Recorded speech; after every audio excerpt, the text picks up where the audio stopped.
Hi, everyone. Welcome back to another Tuesday of Parenting in the Trenches. I am Tanya Farron, your co-host tonight, along with Dr. Qureshi. Hi, good afternoon, everyone. It's Dr. Qureshi, straight from Towson, Maryland. And Dr. Tanya, is the weather as nice as it is over there? It's beautiful. In fact, between these two shows that we had, I went outside, walked around a little bit. Beautiful, beautiful today. Yes. Yeah, absolutely. This week, I started doing some nature walking sessions with my clients and couples who haven't taken a walk for a minute. So I'm actually really, really, really excited about, this season. You guys, some of you know that I'm a June baby, summer baby, as I've shared that before. So I'm like really looking forward to the weather warming up and us being out and utilizing this time, but also the season to really work on self-care and enjoy our time with our family and our loved ones. So yeah, I'm very, very ecstatic about it. I am too. I'm a summer girl. I love the warm weather and I love being outside. And the trees around here in Missouri, and I imagine you've had some beautiful trees as well. Our trees have been absolutely gorgeous. So those of you that are joining us, we're happy that you're with us. Let us know what it's like where you're at, where you are from, and share out with us. So let's get into talking about the topic today. We are talking about Our topic is one that actually required us to have two different sessions because it was so much to cover. And, often, whenever we do these live LinkedIn events, Dr. Tanya, because you do many, many more than me, you are a busy bee in a different way. Yep. You can unpack and take one topic into so many subheadings and subtitles because there's so much to talk about, right? So when you and I started this, we were like, okay, we're going to try to condense these topics down. But even with the topics, we're like, okay, this is going to be hard because we only have 60 minutes. So this is our first one where there's a part 2. So for those of us that are joining us for the first time today, or you missed our last session, the topic that we were discussing was parenting in the trenches, creating your parenting village, right? So we covered a lot of different things from last session. So I think it'll be really good for us to do kind of like a recap on finding our parenting village, and then we'll get into today's topic, which is my favorite, multiculturalism and diversity. Sorry, I apologize for those of you who we've blocked her out right now. I didn't mean to. I'm trying to figure this out, what I have going on here, because I obviously am not sharing the screen correctly. I don't know. Yeah, I was like, where are we? Where are we? What happened to us? Where did we go? All right, I'll play with this for a minute while we start going into this and talking about it. Maybe I did upload it incorrectly, so I apologize if I did that. Well, it's okay. I think we can start talking about it. And if it works, great. If not, then obviously we will have the notes for ourselves and then we can continue on.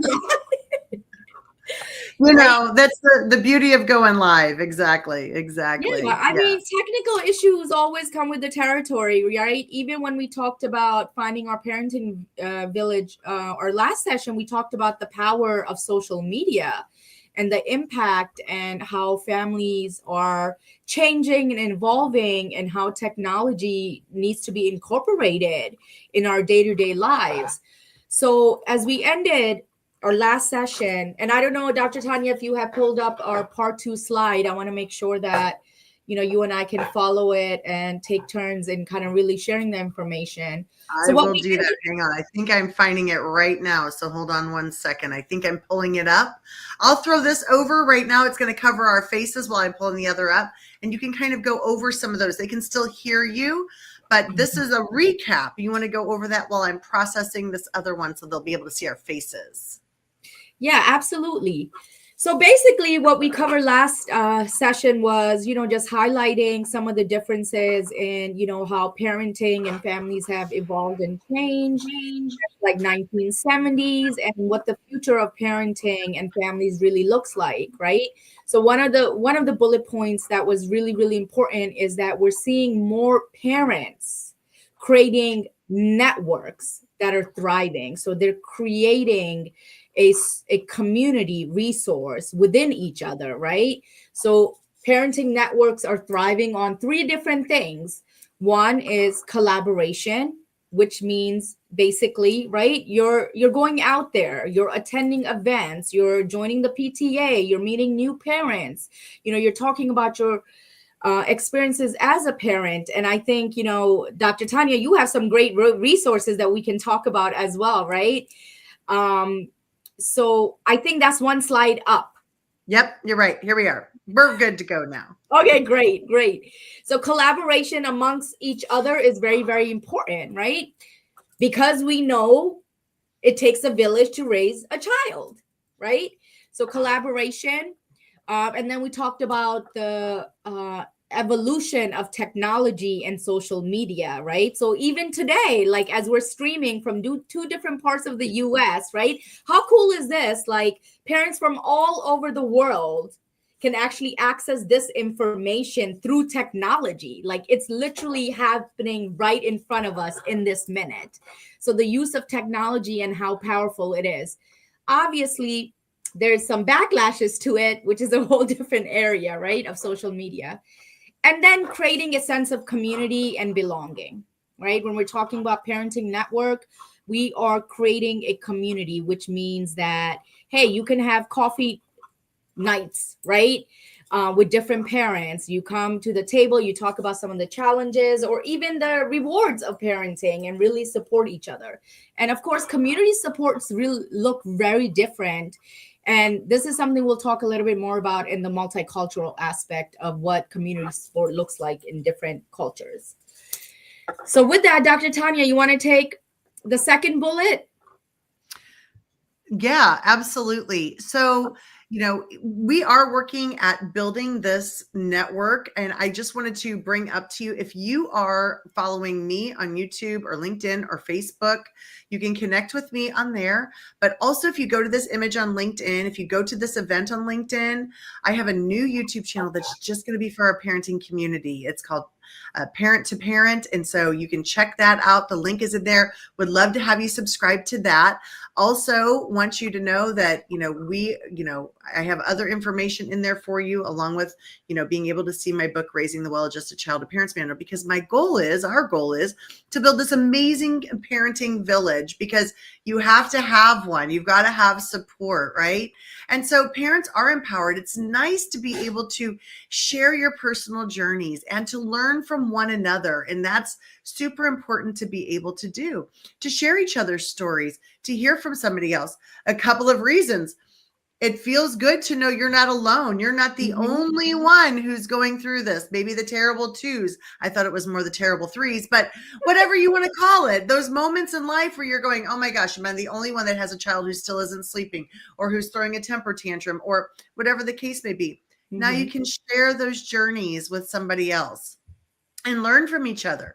You've got parents who've been maybe through the stages that you haven't yet been to. They've got some parenting tips for you, some ideas, some suggestions, and it might just be exactly what you need.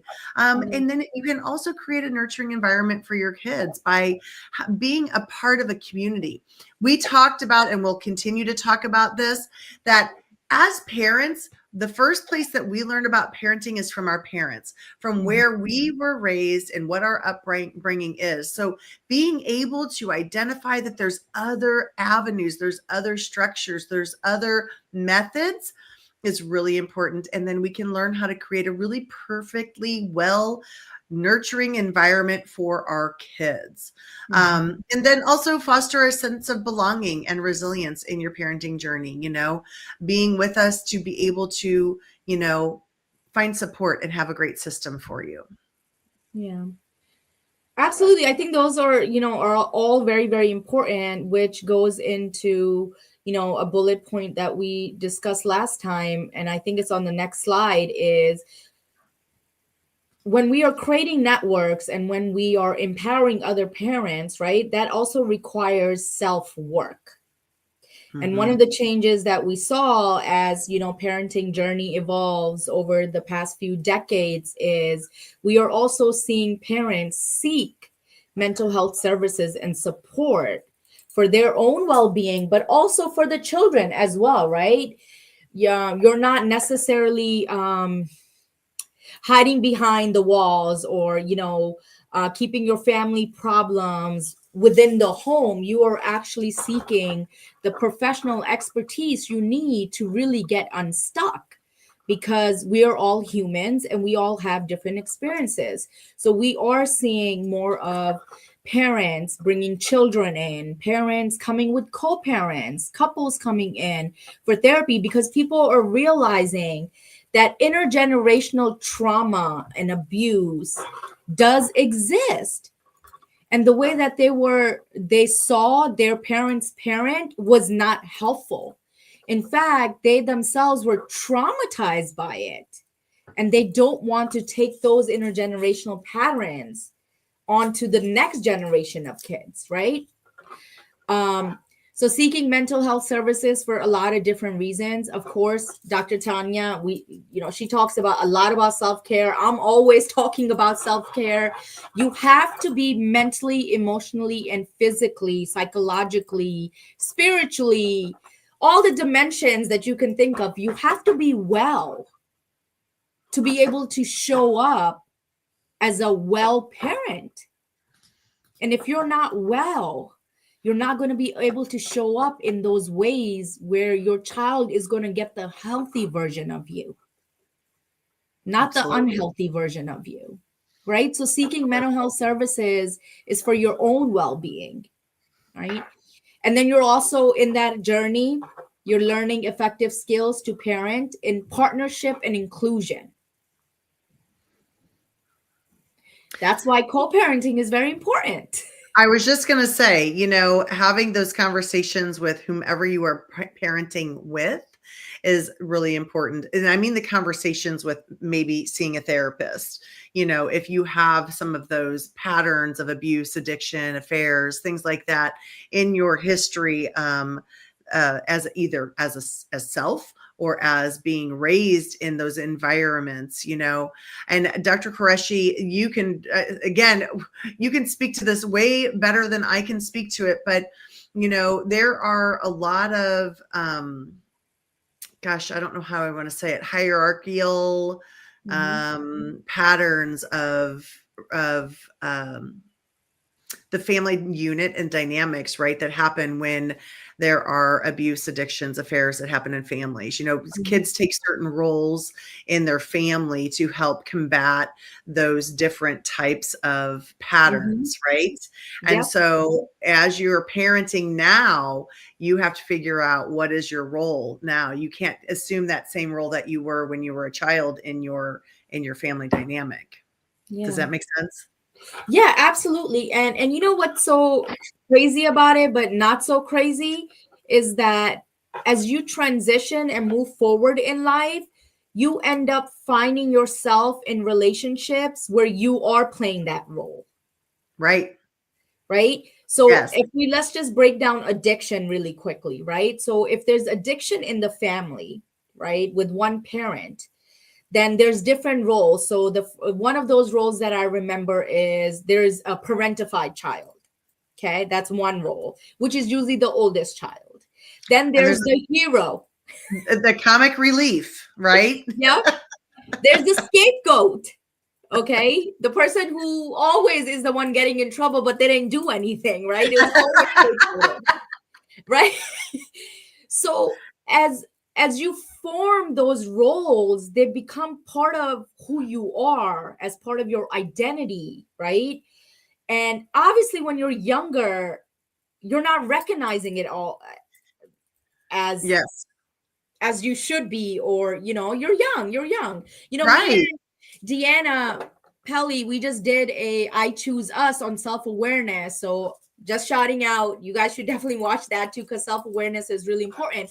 But as you get older, you start recognizing like, hey, I don't Yeah. want to be the hero. I'm always jumping in and saving somebody. Mhm. Yeah. Right? Yet you continue that role in partnership. And that's Right. where the childhood trauma work needs to be done, because there's just certain things where it's unhealthy to triangulate yourself or stay in triangles Mhm. as well. And imagine how exhausting it could be to be the hero or the Yeah. parentified person. All the time, right? Yes. And so thinking about that, right? Breaking that cycle or that pattern before you become a parent or even in the midst of it. I mean, again, there's no time like the present, right? Don't beat yourself up over something that you haven't been able to do yet, but definitely seek help if you're in that part. So I just want to acknowledge, thank you, Christy, for joining us tonight. And Lisa, we Thank appreciate you you. being here. And Nick, thank you so much for being here. And LinkedIn user, hello. Thanks for I think joining us. that's Damien. Probably. It usually is. Usually is. But yeah, and then we want to talk about, as we're building this parenting village, right? Building this cross-cultural village, which is where we stopped the last time. We talked about building our parenting village, all the places that you could go to start building your parenting village. But then we wanted to talk about building a cross-cultural village for us and our children. I think that's important for us to do. Yeah, so I think let's talk a little bit about Dr. Tanya before we even get to these bullet points, right?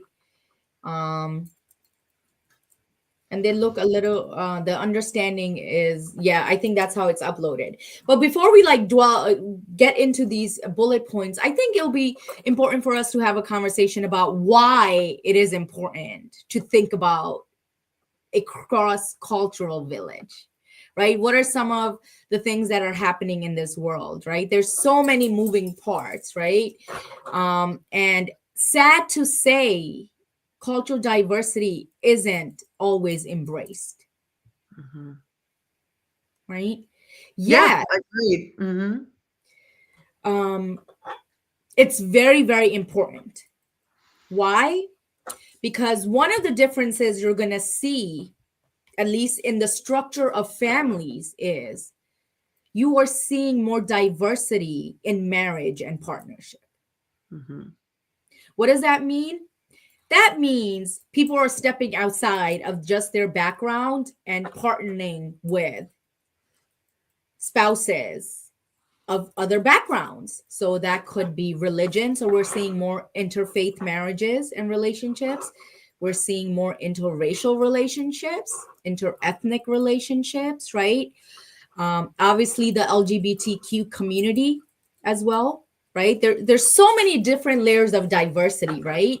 So when you're seeing all this diversity and people are integrating their two worlds, what do you get?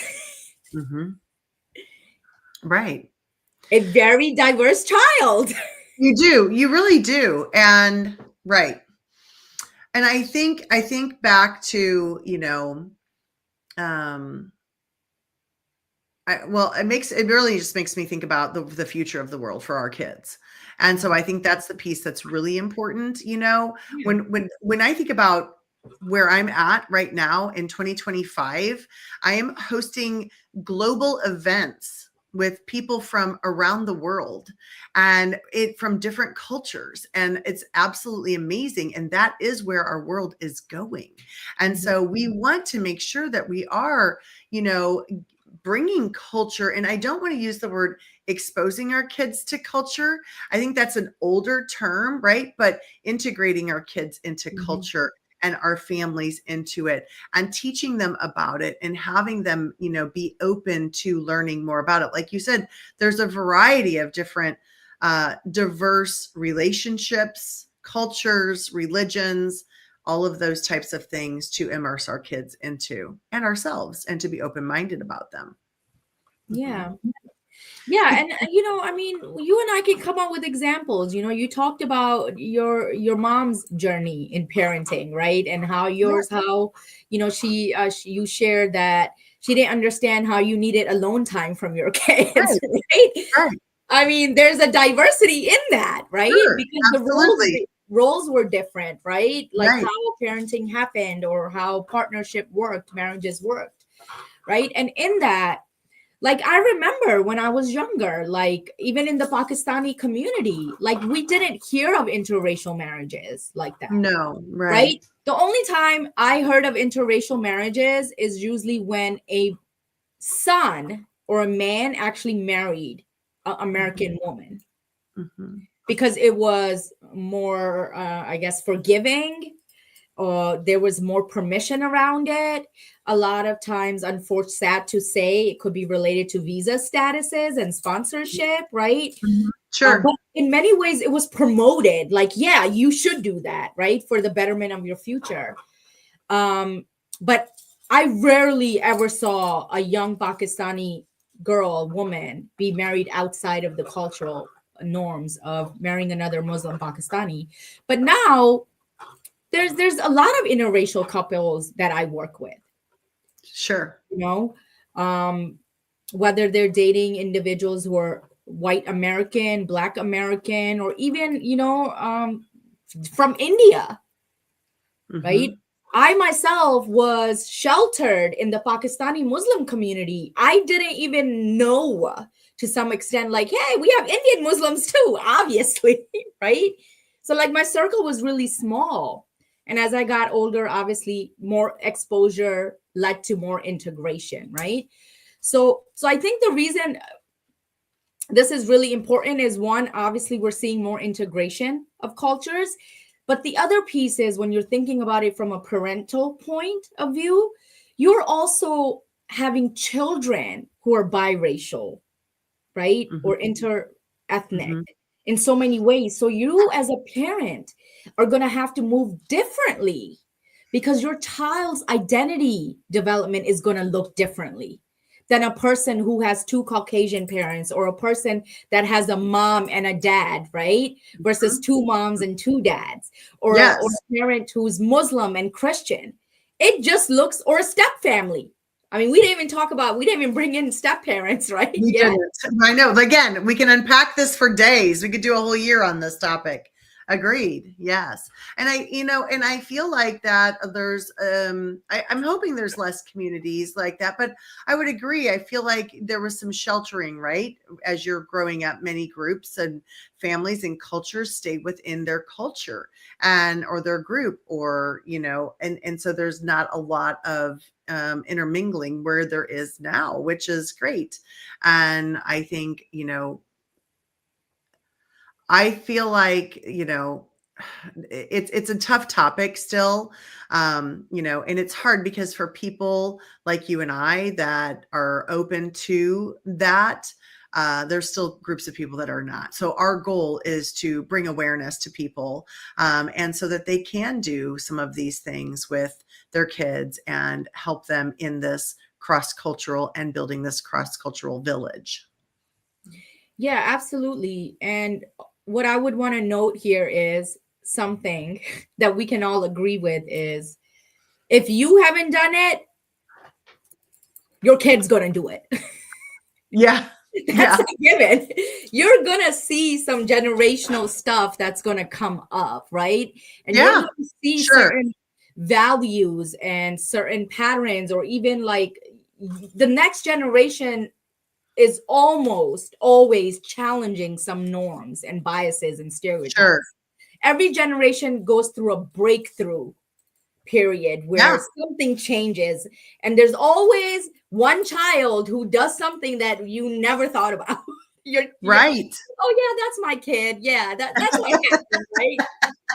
So somebody almost becomes an example of like, oh yeah, I have an auntie over there who's married to a woman as well. Like, Right. um, Right. so yeah, so be open to that because something is going to happen that's going to shock you, but you're going to have to learn and grow and evolve.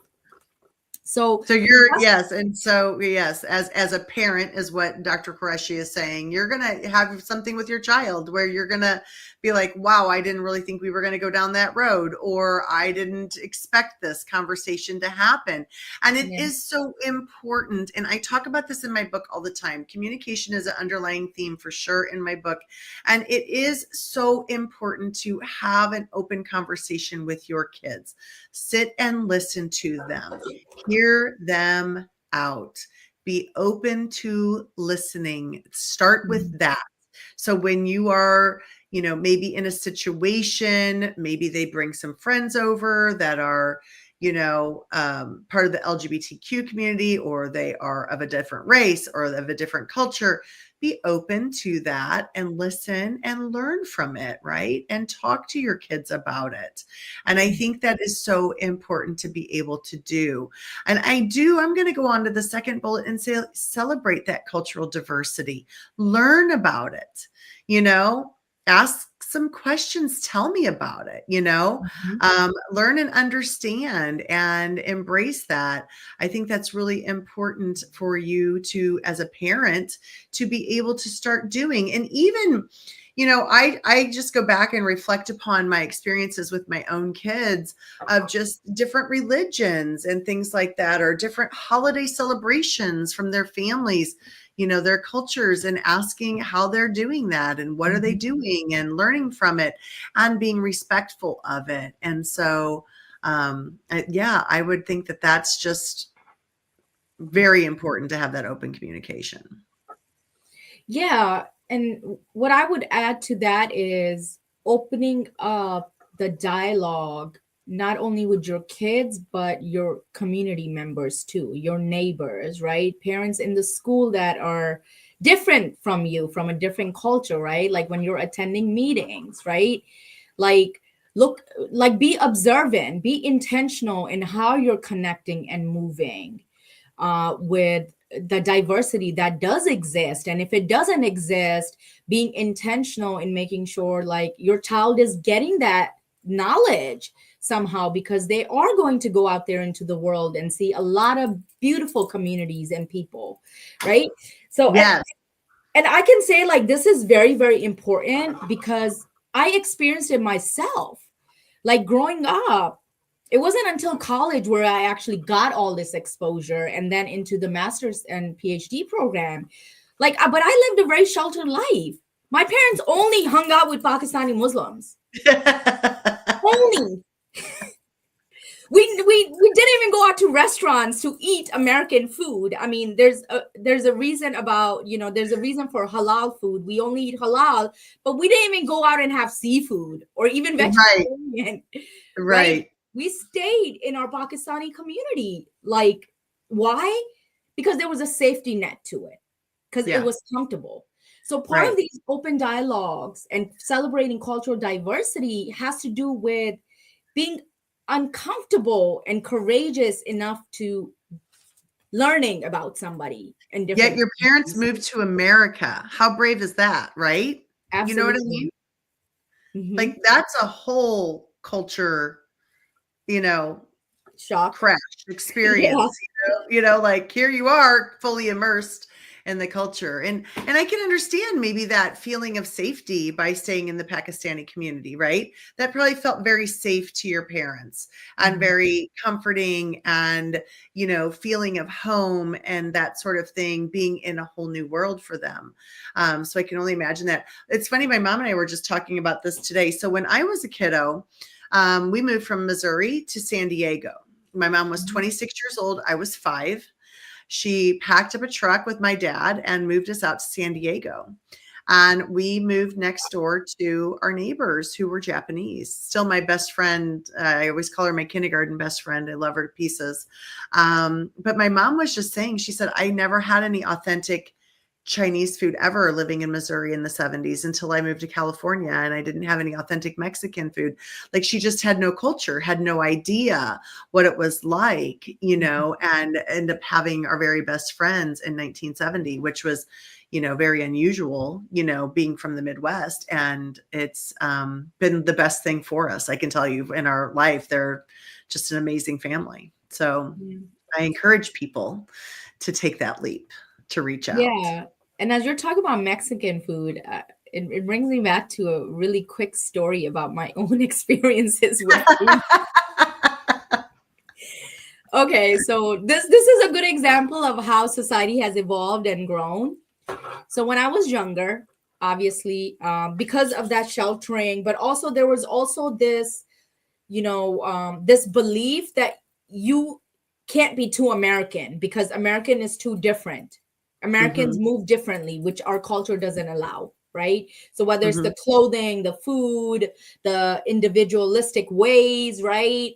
All of the whole shenanigans, right?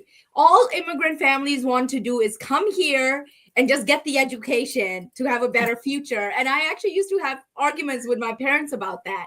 You cannot just take what you want. It does not work like that, mom and dad.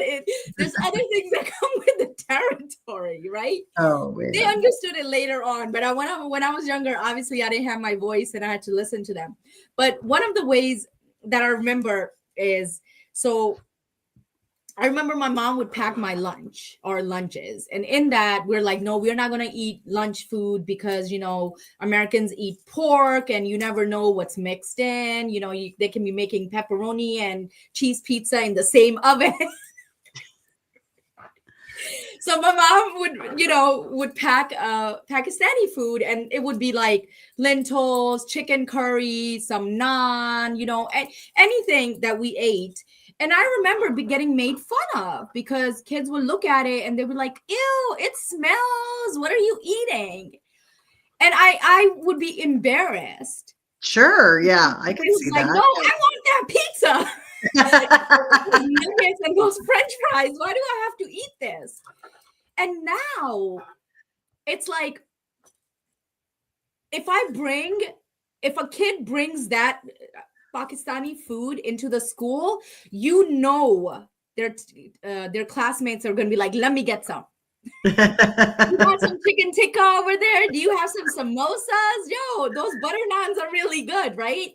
Like we see that because I even saw it in my workplace oftentimes. As I became an adult, I became more comfortable taking those things, right? Sure, And my yeah. coworkers be like, "Yo, that smells really good." I was like, "Yeah, it's kebabs, it's shawarma." So, so like the openness of embracing other communities and other cultures, it's very different in 2025 than it was 20 years ago, Oh, yes, 25 yeah, years ago, which is why it's important, right? it is. To Absolutely. integrate your children into a unique world that's evolving and growing.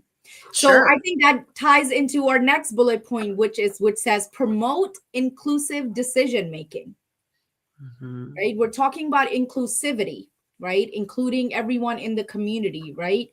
And then in this, I think that has a lot of different layers. And Dr. Tanya, you can definitely talk maybe more from the academic standpoint, but promoting inclusive decision making has to do with micro levels and macro levels, right? So there's the co-parenting dyad, right? There's the parent child dyad, right? How are we having those conversations about whether, you're going to go out on Friday night or not? What does that look like, right? Mhm. Or what is our family vacation? Where are we going to go together, right? Versus going to the same place.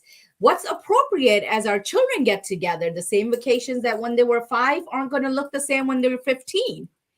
And nor Right, would they want to stay with you, right, right. right? And then it becomes more, and so your community, whether you're involved in a church or a mosque or your school, and you're making these decisions that are beneficial for everybody as well. Absolutely, and I agree. It's going to evolve and change as you age and as you get older. And so, the vacation taking is a really great conversation, I think, to have.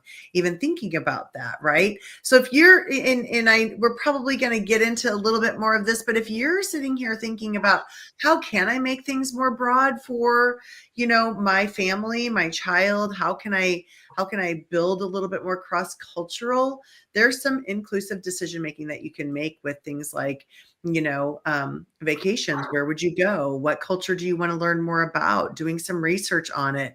I'm an educator at heart. So, there's going to be research behind it. There's going to be learning behind it. There's going to be talking about the foods. What do they mean? What does it look like? And going anywhere, you go over to Ireland, you go to France, you go to Italy, you're experiencing culture differently and diversity in that. And so there's a variety of ways to be able to do that, which brings us to providing equal access to resources and services. Being able to find those resources and be able to understand them, and even if, there's, oh my gosh, there's just so many things that I'm thinking about that are just kind of running through my head of, as far as resources. You can look at resources for yourself, right? As you're educating your family as a parent, or maybe, maybe you have a neighbor of, a different race or a different culture, and you want to learn more about it, right? Being able to find those resources to understand a little bit more or to share with someone, I think is really important, and really foster that cross-cultural learning. I think encouraging it, fostering it, embracing it, especially when you have families, right? You have families who are, I feel like this is a big family dynamic, right? A family who's Catholic and a family who might be Jewish, right? They celebrate two completely different holidays in their family. How do they merge these holidays? Do they merge them? Who decides which culture or religion are they going to follow? There's a lot of conversation that has to be in here. And if you look at this, right, you're going through every one of these lists here, say in just that scenario of having a married couple of two different religions, right? You've got to foster that open communication and dialogue, listen to each other. Both parties are coming with what is maybe important on their heart and in their experiences, celebrating that cultural diversity together, make some decisions together, having access to resources to help support one another. All of those pieces come into play when you're just even talking about something in that realm even. Mm-hmm. Yeah, I was also thinking like some of those conversations, right, actually should be happening before you get married. If Oh, that's absolutely. how Yes. if that's where, the trajectory of your relationship is, right? Like having those conversations about, okay, what is child rearing going to look like? Right? We're both from different, let's just say religion, right? We're both from different religions, and unless one person converts, right, we are deciding that we're going to stick to our religion because we both respect each other, we love each other, and we give each other space, right, to practice what their beliefs are, right? And Yes. then navigating, okay, what does that look like for our children? And of course the healthy answer would be, you integrate both of your religions, both of your cultures, and then you leave it up to your children to figure Yes. out what they connect with, right? That's what my therapist healthy recommendations would be, right? Let me give you an example of a friend of mine that I thought this was interesting because this is going to support what you're saying. I have a friend who really doesn't have a strong religious belief. And her reason, she said, is because her parents did not want to force their religious belief upon her. So they did not take her anywhere. And so she said, I don't even know what to pick. I didn't know what to pick. So that you're giving a great example of, sharing both sides of the relationship and the religious piece, and then giving that child that opportunity to select. And that's a very open-minded parent also, Yeah. So, and that's hard for some people, Dr. Q, to be that open-minded. A lot of people are very passionate about their religion and feel that they want theirs to be the decision that's made. And so I think that that's a very open-minded piece. Mhm. And I always try to guide people, and I always tell my own children, right, as long as you are, you're feeling good inside, you're treating others really well, wherever you choose to go is follow your heart. Mhm. That to me is important to do. And it's hard. I will tell you, as a parent, it's hard when they select different places to go. Mhm. But then you have to look at that in that sense of, have I raised good kids? Have I, given them good values and morals? Are they following good values and morals and being upstanding citizens and kind people? Yes, they are. So Mhm. is it okay that they selected a different church to go to? Yes, it is. Mhm. That's my personal take on it and opinion. Yeah, I think this is a really good example of a one route that parents actually took around, possibly staying hands off in Yeah. that and allowing the process to happen, and in playing a little devil's advocate, right? I've also seen situations where children have come in, especially interfaith children, where they are lost and confused. They're trying to find their space in this world from a spiritual and religious aspect of it. And they're like, yeah, my parents didn't push for anything. I don't Right. know. I don't know Right. what I believe in. And they really want to connect. They want to be able to have some form of spirituality or religiosity and faith and connection because they understand. So, Yes. so with that, yeah, I think a hands-off approach is one that can work. Yet, I think it's if we tie this back to equal access to resources, services, psychoeducational stuff, exposure, celebrating diversity, I think what's even more healthier is incorporating both of the religions and Yes. exposing your child and integrating it in your day-to-day basis, in the sense that, when, if you're Muslim, if one of the partners is Muslim, celebrate Ramadan, celebrate Mhm. Eid, right? Mhm. Pray in front of your kids, show them how to pray, show them how to read the Quran, right? There's a difference between integrating and imposing, Mhm. right? Same things. If you're Christian, let's go to the church, Mhm. right? But it's solely, I think religion is one of those things, it is so heavily based on how your individual parent moves Mhm. and how influenced you are by it. Right. So giving them access to information where they can decide what sits more well with them authentically is what I would recommend. So it's the integration of different religions and different cultures that's meaningful, because then they can figure out, okay, well, I'm really connecting with Christianity, or I'm really, you know what, I'm not connecting with either of them. I'm going to go try Hinduism or Buddhism. Okay. Right. Right. Right. So, but those are the conversations you got to have, right? Okay. The holidays come around. We're going to celebrate Christmas. We're going to celebrate Thanksgiving, but we're also going to celebrate Ramadan and Eid, or, That's right. Right. Hanukkah. And a lot of times, my friends who are Japanese are Buddhists, Hmm. and they celebrate Christmas.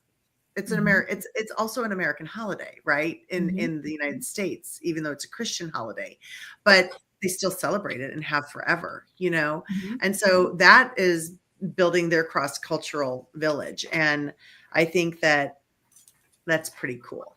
I think it's pretty cool. And so I think, being open-minded is very important. Very, Yeah. very important. And that's where, fostering cross-cultural learning and understanding comes in too, right? Like actually Yes. going to the church. I remember I was taking a religious course in my PhD program, and one of the one assignments that I thought was so powerful for me, right, as a Muslim Pakistani, was, and I'll just share a little context and then we'll move on to the next slide because we got like 15 more minutes left. I know. It always goes by so fast. Always. I know, right? And today I was like, we only have 5 slides. What are we going to talk about?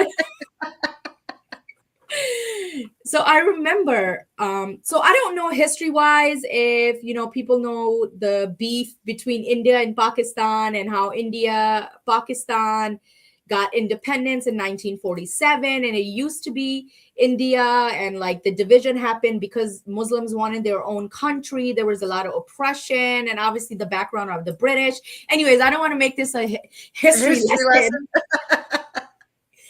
But there's this innate, like, socialization of Pakistanis and Indians not getting along. Okay, Okay. so in the Muslim community, you're gonna see um, Muslims bashing Hinduism, like, oh, Hindus worship sculptures, right? Their god is a sculpture, right? Handmade. And then, of course, Hindus oppress Muslims, and they have their own beliefs, etc. But that was something that I learned and I was socialized as, and I couldn't understand, like, how could you go and worship a statue, basically? Mhm. So one of my assignments was in my religious classes, I had to pick 3 religious institutes and go to their religious physical location, like either go to the church, go to the synagogue, and go to the mosque. Like, I had to pick 3 different religions that I wanted to learn more about, right? And then do a paper on it. So in that, obviously, I picked Christianity. I picked a church. I picked a temple, a mandir, a Hindu mandir, and then I picked a synagogue. So I attended services at all 3 of them and wrote a paper on it. And I lie to you not, Dr. Tanya, when I went to the Hindu temple, like, it was such an eye-opening experience for me, because I saw so many similarities in our religion, but also like the way that you're practicing and how you're feeling connected, right? Maybe the representation of your connection physically is different, but we're all praying to a God. And that was such an eye-opener for me. And it just made me move. It just allowed me to move very differently with my Indian friends or my Hindu friends or the Hindu community in general. Mhm. So that, to me, is fostering cross-cultural learning and understanding.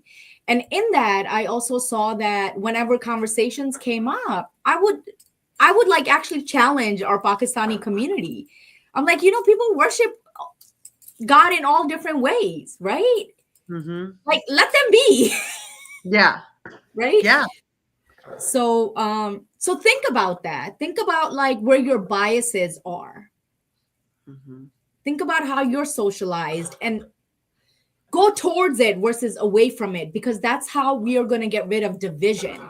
Division Right. is from what? It's from hate Yes. and the fear of the unknown and what we don't know.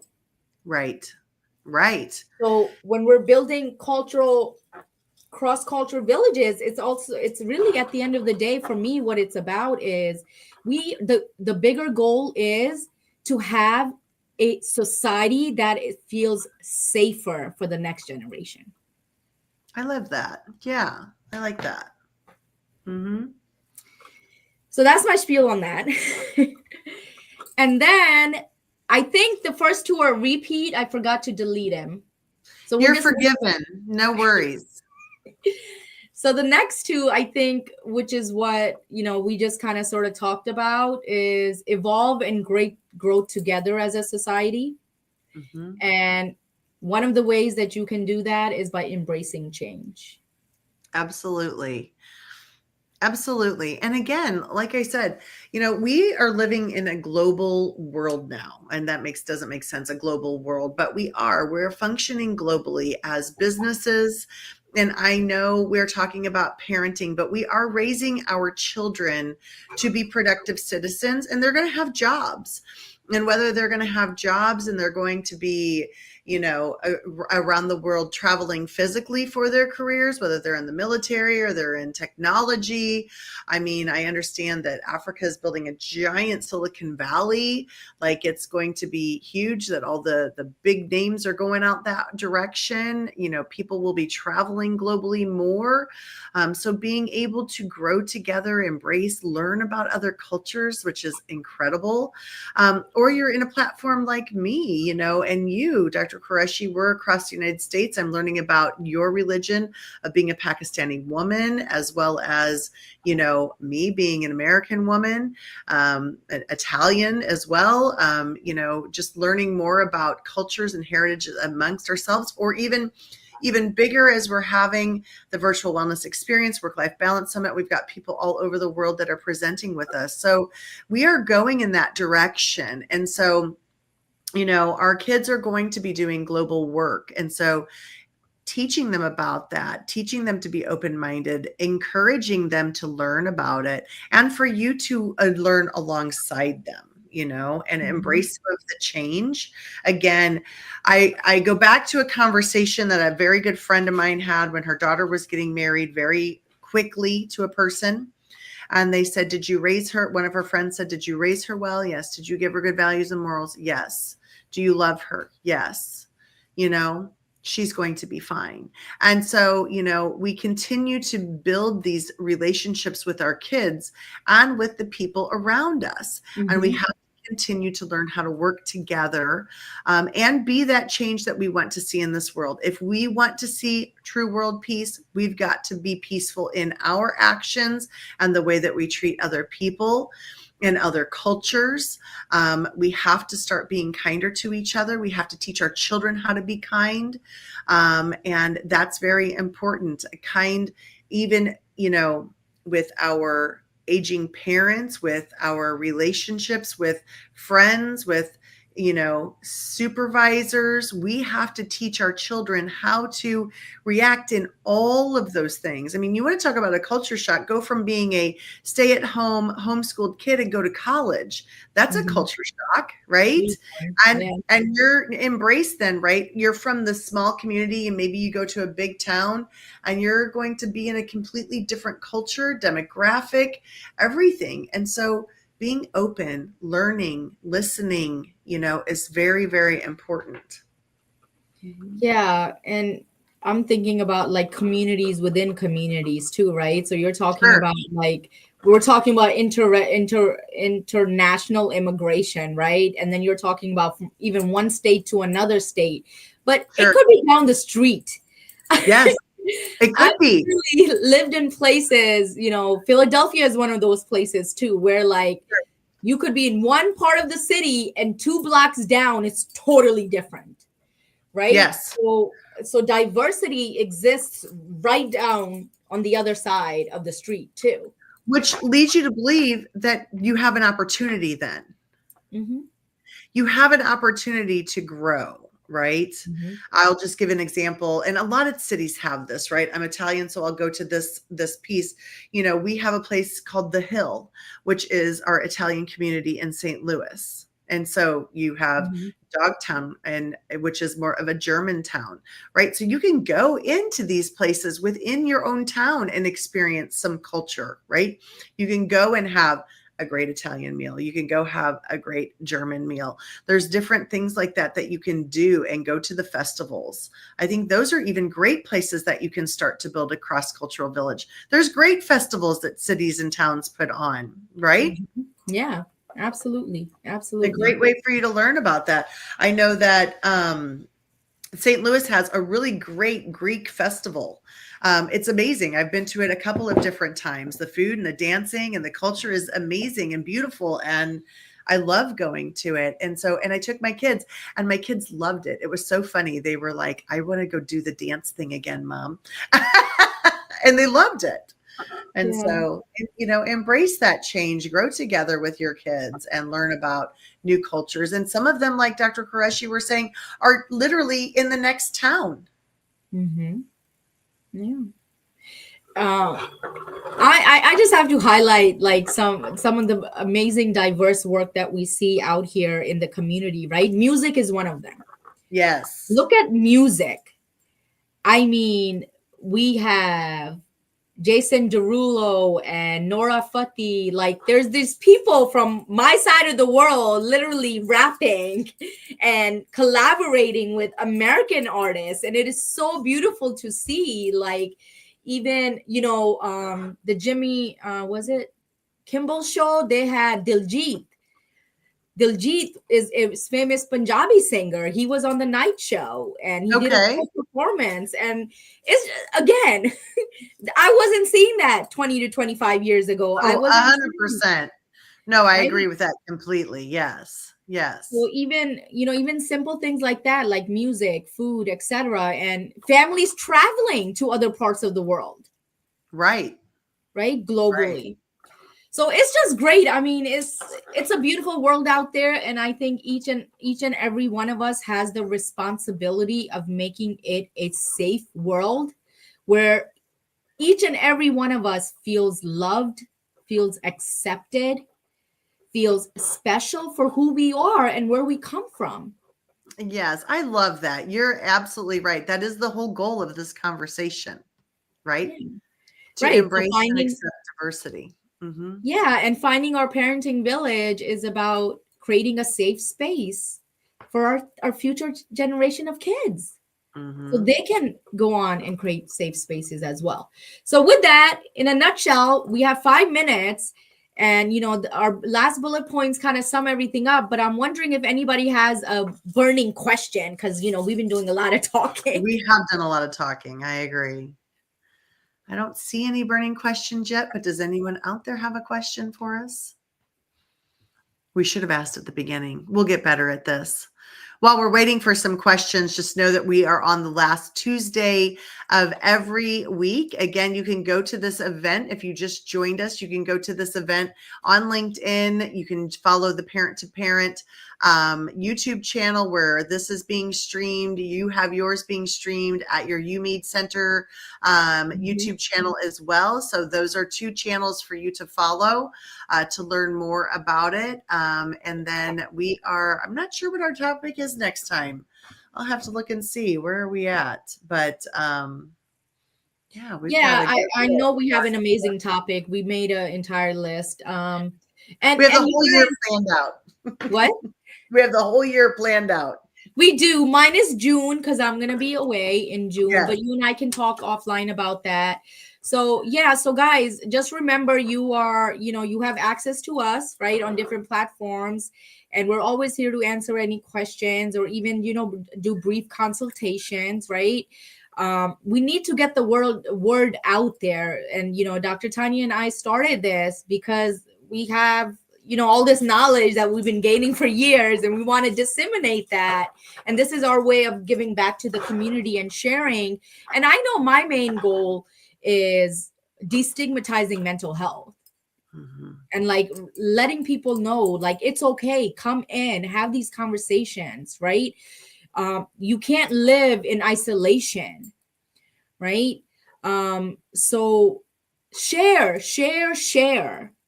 Everybody has YouTube. Everybody may not have LinkedIn, but share or pass it on to family, friends, colleagues, right? Co-workers, like pass on the information. Even if they can't join live, encourage them to watch this off the clock. Absolutely.